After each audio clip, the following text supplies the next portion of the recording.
after a game where you had multiple turnovers, do you have to go into the next week with a heightened awareness of that, or do you try not to make more of it and just keep your preparation the same? I think it's more so reasons as to why it happens, right? You look at the play for what it is. You look at the timing of it. Was that the right timing? Was I playing in the right timing of that play or not? There's a lot of them where I should have progressed, but didn't. That's what my feet had told me to do, but didn't do that. So I think it's one of those where it's trust your technique, trust your footwork, and then you just go through your progression in that sense. How frustrating is it to watch and go back and see things that you could have done differently? Were they easy remedies, I guess? Is it something that you think that's easy to bounce back from what you saw? Well, I would say those are definitely correctable. More often than not, it's just trusting the training and not trying to go out there and make a play on every play if that's not what the defense is allowing to happen. So. Tua, Mike was talking about guys were trying to make plays, but were not basically in the right spots, kind of not playing to the scheme. As a leader of this team, how do you make sure that everybody on offense is where they need to be pre-snap and running the right routes and doing their responsibilities? Well, I got the offense together and we had a meeting about things that we wanted to do to hang our hats on this week, points of emphasis, and how we want to go about it this week. So we got all of that communicated to those guys. So that's what we got. So you said after the game that you were definitely curious who would be showing up to film session on the off day Tuesday. Mm-hmm. You see the people that you wanted to see? Yeah, no, I thought that was the cool thing is that was their process going into week one. Win, lose, like you got to see a lot of the same guys, back in the film room, back in the meeting rooms. And, I thought that was a cool thing. Tua, after the game the other day, there was an exchange that got a lot of traction on social media regarding the turnovers and bunches thing. Mm-hmm. Now that you've had time to think about it, do you stand by what you said, or is there anything you would like to modify? Well, saying what? I don't know what you're referring to. Well, your quote, I believe, was something to the effect of how you didn't get that you would be asked why you turned the ball over in bunches. That I said it was crazy that I turned the ball over in bunches? You were questioning why you were being asked that question. I don't think I questioned it. I thought I said it was crazy. Okay. Yeah. So I think that's two different things with questioning it.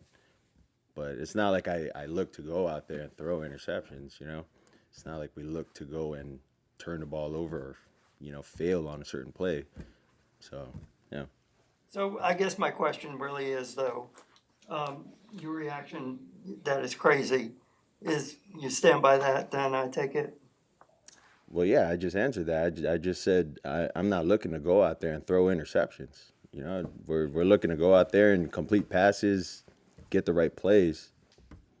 Yeah, I mean, I don't know how else you want me to answer that. So.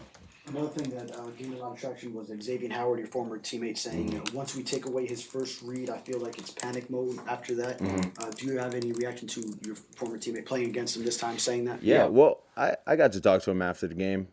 Still got a lot of respect for him.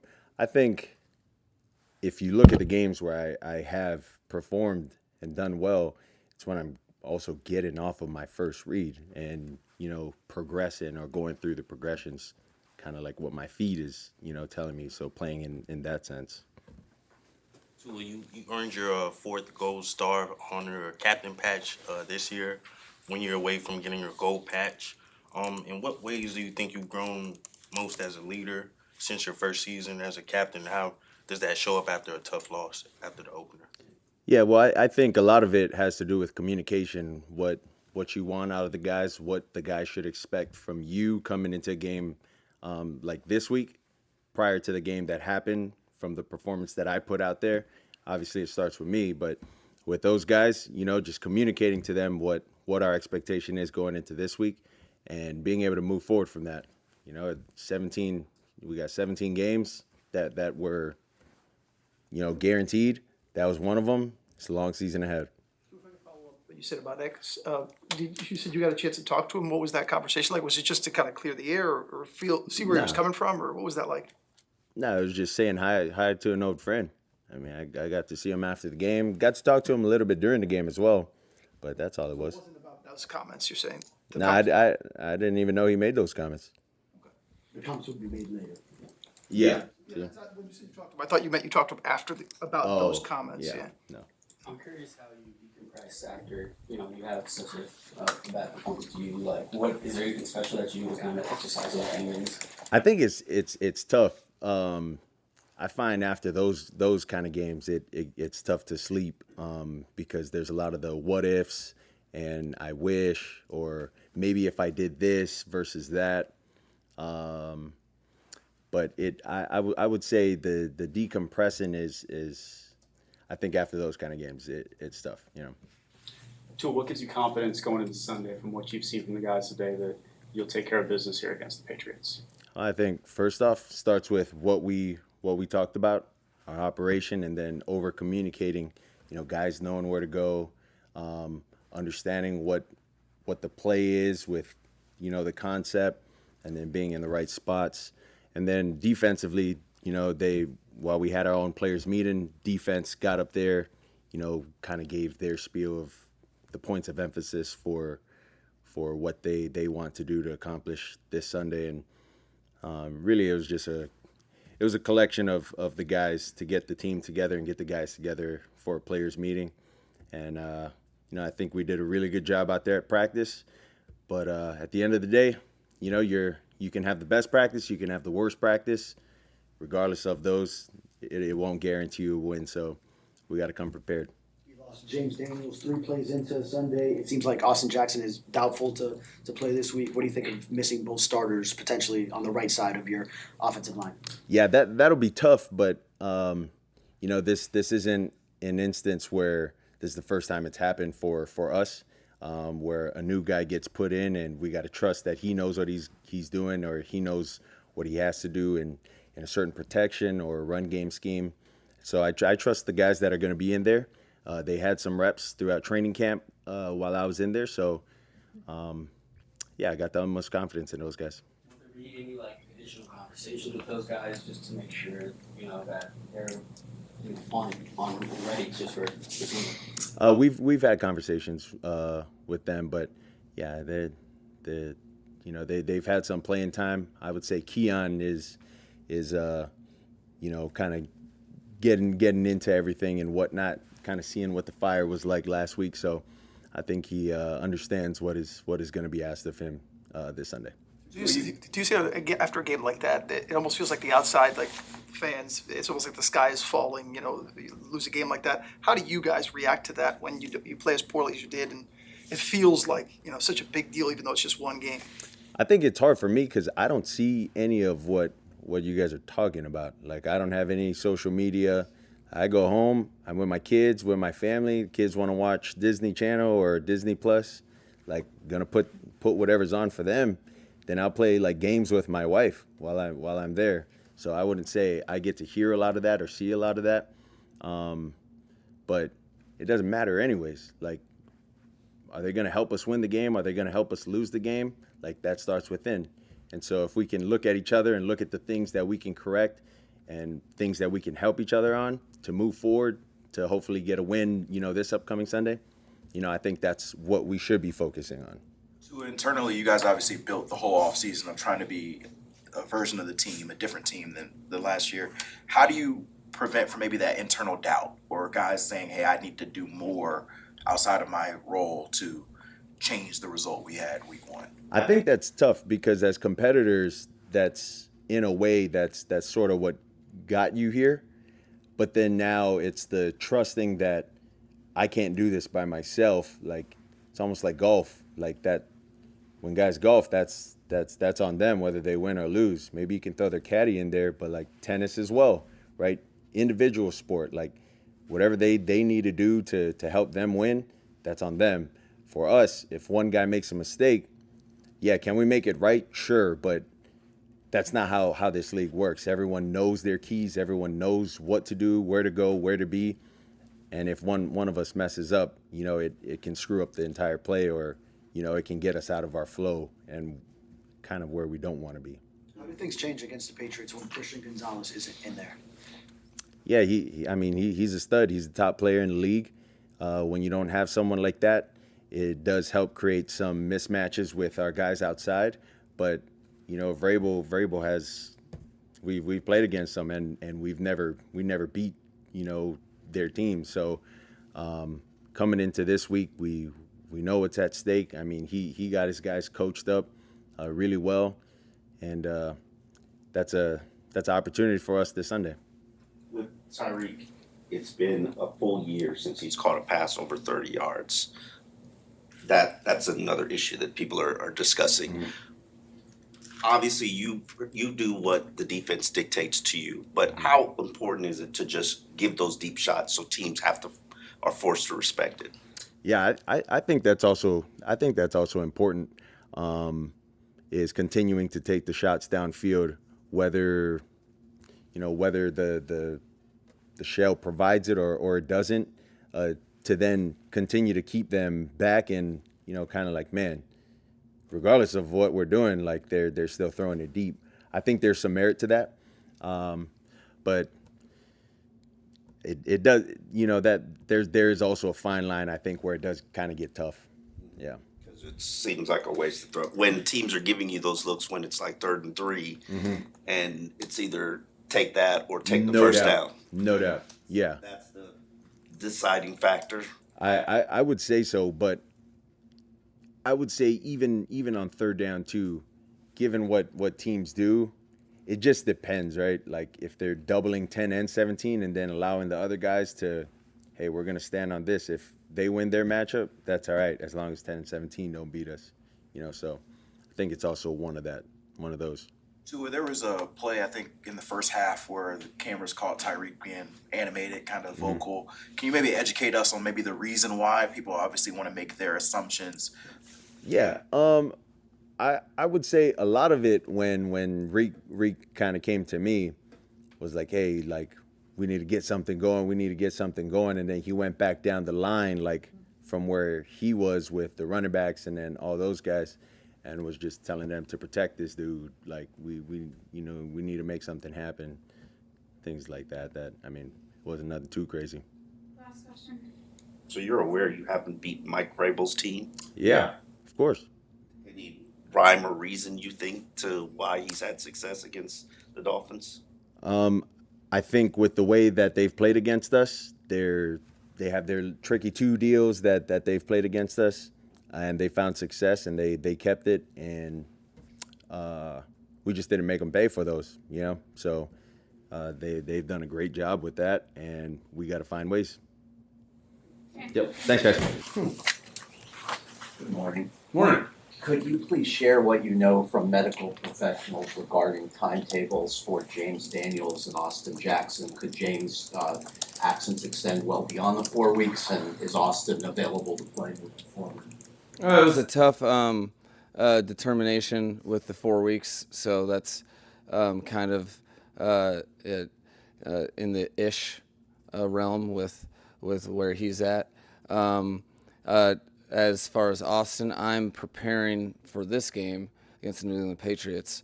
Like Larry's going to start. I can't, in good conscience, make a determination on Austin as of yet, just based on the human being and how he works and a bunch of things along those lines. But I'd say Larry is what I'm planning to do. And I will adjust if needed. Go with Keon Smith, or would you consider Barnstable as well? We consider all things. I am confident Keon. I thought he did a good job. One of the more difficult things is to come in the game and replace the starter. I thought he did a good job with that, and I feel confident in the several different directions we can go. Austin, has something long-term been ruled out in terms of a broken toe or something serious that would sideline him long-term? I don't think anything's broken, but in terms of the determination on how exactly long it will be, we're not there yet, which is why I can't, rule out this week. But I'm, again, anticipating Larry's going to start, but I'll adjust. With the Cole Strange addition, any motivation being intel on this week's opponent, or was it solely based on the player?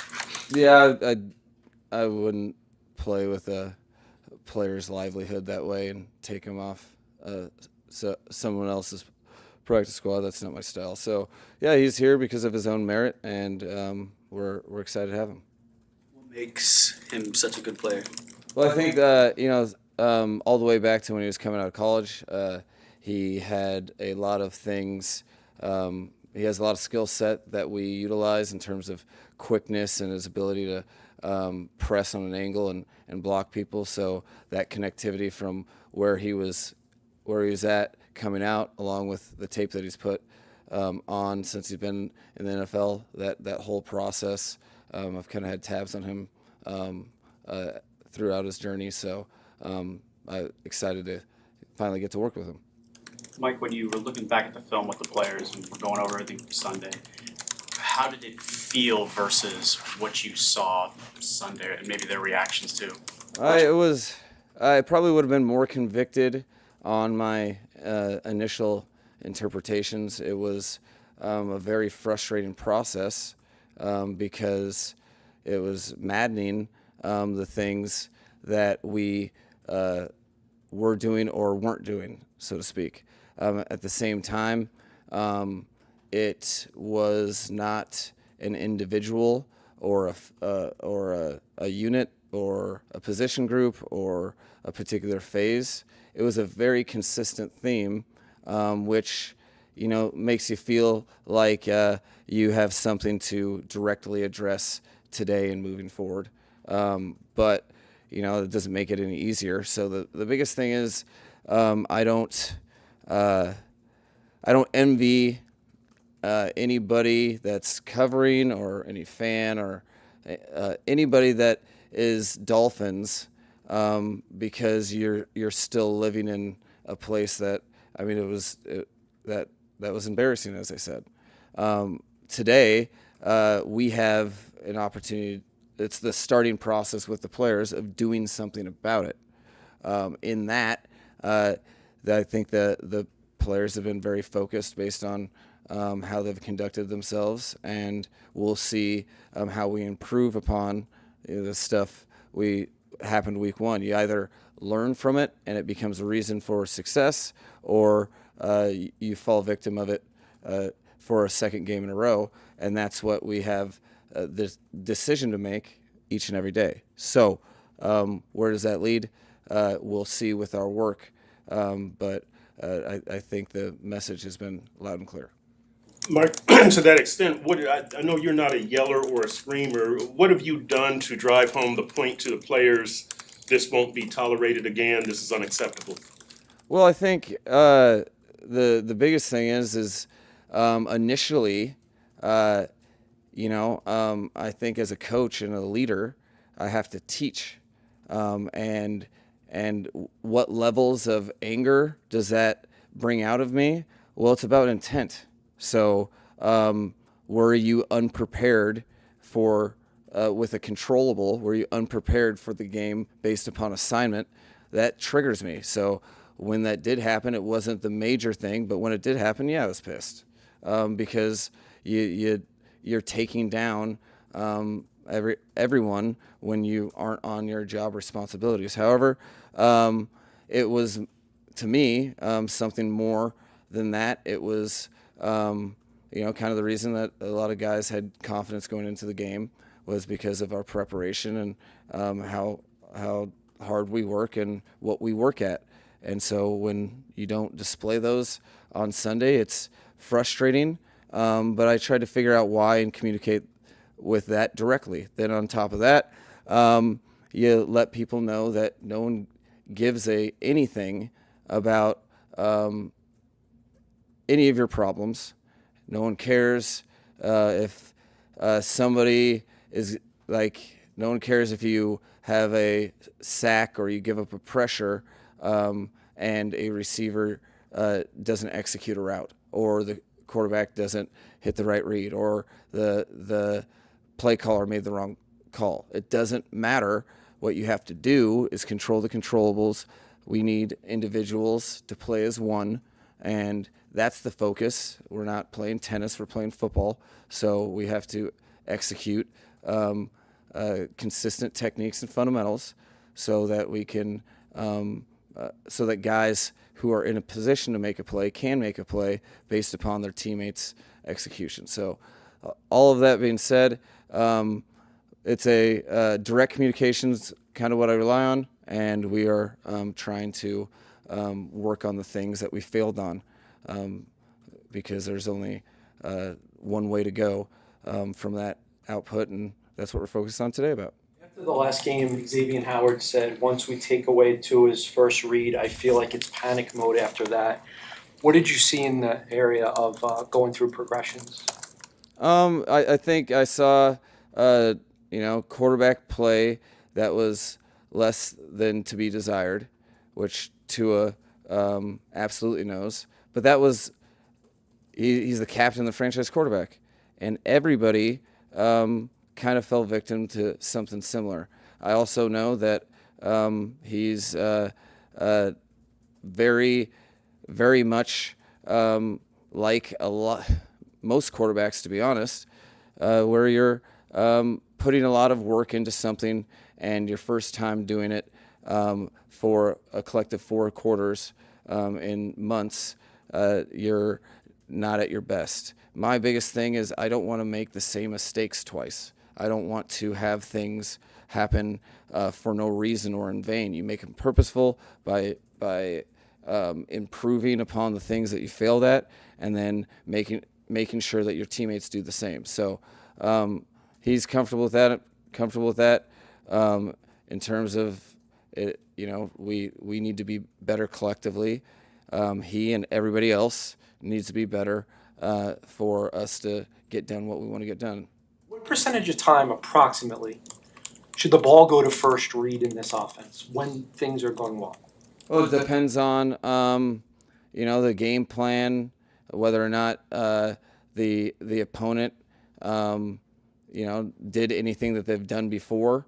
A lot of times play calls, you can, by happenstance, call something for one coverage or defense, and then you get a different one, but you're able to hit the first read. I would say, we try to be intentional, and there's a good amount of time, maybe half the time that you're expecting, the number one to be open, but the key is not to make number one get the ball. The key is to play within the timing, the fundamentals, within the orchestrated pocket, and deliver and deal, so you can have all of our players participate in the end game. So, it can vary each and every game, but the biggest thing is that you're still playing fast, and you're going through the progressions, not getting hung up on anything, and delivering stuff as I know he's capable of. Tua is second in the league when it comes to 3 turnover games since 2020. Just what's the key to fixing this? We need to have less of those with absolute certainty. I think one of the top indicators of success or failure in this league is turnover differential. And if you're -3, you're probably not going to win. And why do we do this? We do it to win, not anything else. So, I think there's a lot of things that go into that. I think, it was a unique circumstance this past game, which every game is unique, but this one in particular, where, I think part of that is absolutely on him. Part of it is on his eligibles, and part of it is on the play caller and how even you are with run and pass. So obviously I couldn't do the last one this past game, and as the situation was, I also could have on the plays he threw an interception, I could have called a run play that play too. we all have to be accountable and aggressively so if we want things to change. Mike, regarding Tyreek, his estranged wife made some abuse allegations. Are you aware of that? Are players aware of it? Do you think it could potentially be a distraction to the team? I'm aware of it. The organization is. We've been in communication with the NFL, and we're going to let the process play out.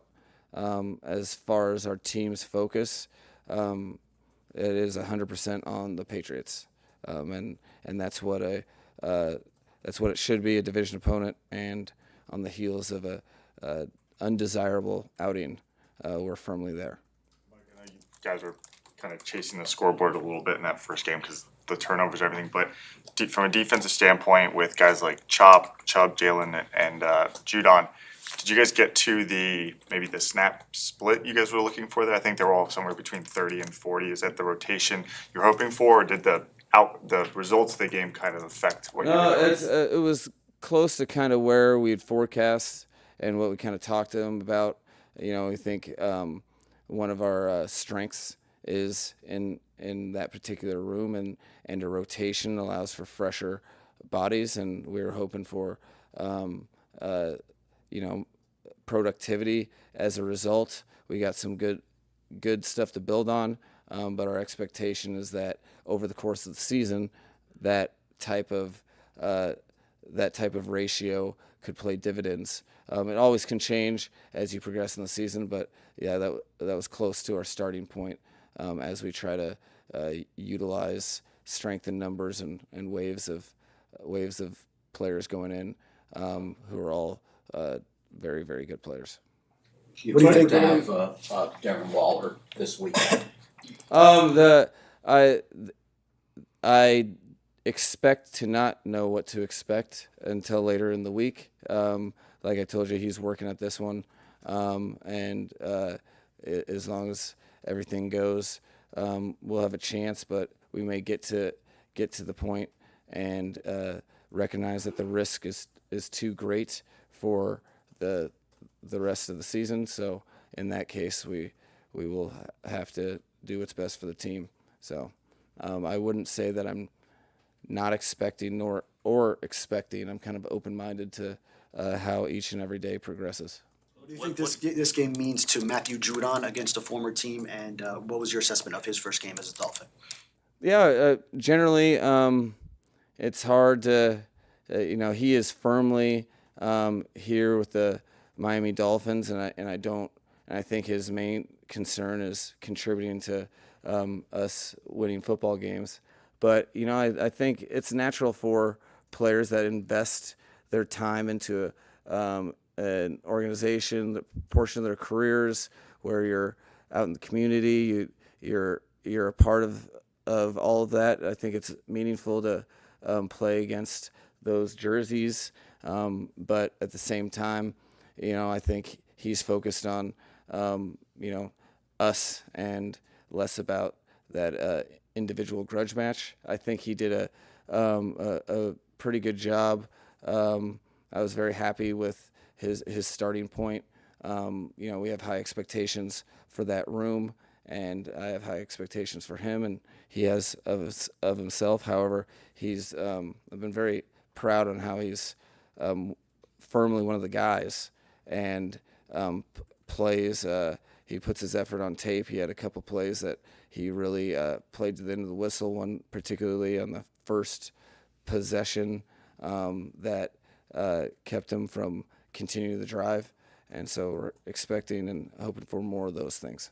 Ollie Gordon, I don't think he had a carry in the first half. How much did the scoreboard, the deficit, affect the game plan, the original game plan with him? Yeah, no, it affected it for sure. Particularly, I thought he ran with his pads, or he ran behind his pads and in the short yardage rep that he got. And so our plan was to get him some more touches. However, the kind of game complexion didn't necessarily allow for that. That happens at times. But he was ready for his opportunities, had some stuff later in the game that he got to learn from, and I'm expecting him to clean up even more parts of his game as I will ask of him each and every week, as he grows his game. When you look at things that can go wrong in a game, it seems to me that there are things such as assignments and executing plays and all of that. But I also look at fire, whether a team comes out with some fire. How do you separate the two? Are you more concerned with one or the other a little bit more coming off of this game, or did you sense that the fire was there on the side? No, that's a great question because that is tricky, and that's one of the first things I'm trying to assess in my own kind of way. But are you passionate and convicted as a collective? Do you have belief? Are you focused on the job at hand? There's a lot of that that kind of surprised the coaching staff and I think the locker room because it did feel like guys were as motivated as any of the teams that you've been on that you'd consider super motivated. But everything it's very easy concept for us to understand in our daily lives. If you're thinking about one thing, you're not thinking about another. My assessment was there was a lot of well-intentioned players trying to make plays, not recognizing that while trying to make plays, they're going against where their teammates are relying upon them to be, to how to address a block, how to block in relationship to the runner. A lot of things are coordinated in a collective 11 that has one result, and we always see the stuff on ball and who makes the tackle or who drops the ball or who doesn't make a bad throw, but it's 11 people moving together, and that's what you have to focus on. And you're vulnerable. It's something that has happened a ton of times on teams that have been individually here or there. I think it was more of a collective. There was a lot of guys trying to make plays and not playing unified, but their intent was right. So they were just a little out of position in a lot of things they were doing. That's not acceptable. It's not acceptable to have trial by fire errors that amount to a 33-8 score. That's not, and so that's a hard lesson to digest, but something that you can control, and that is however not talked about is a real thing for each and every player and every team, and so you have to take whatever week one was and see how you improve, and we know the season isn't a one game execution. It's a series of 16 more that ultimately you get to play single elimination football if you do those right. So we're focused on game 2, and I think that's where you have to be in this league, because it's the same thing as if you start 3-0 and you're feeling yourself. It's about developing and growing in this league, because everyone's trying to do it, and the people that do it the least end up in the loss column, and that's a place we want to get out of.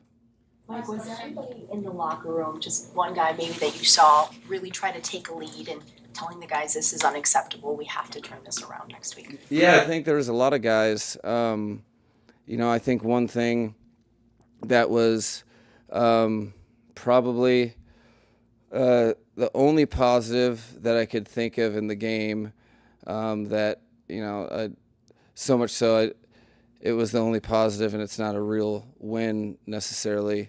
So I didn't even bring it up to the team on Monday, but the positive is that we didn't fray, we didn't splinter on the sidelines, and there's a lot of challenges, but there was a lot of players making sure that we stayed locked in, that it's guys were focusing on, all right, well, we just we just turned the ball over again. They're going to get a stop, or they didn't get a stop, and we're going to score now. And it didn't work out.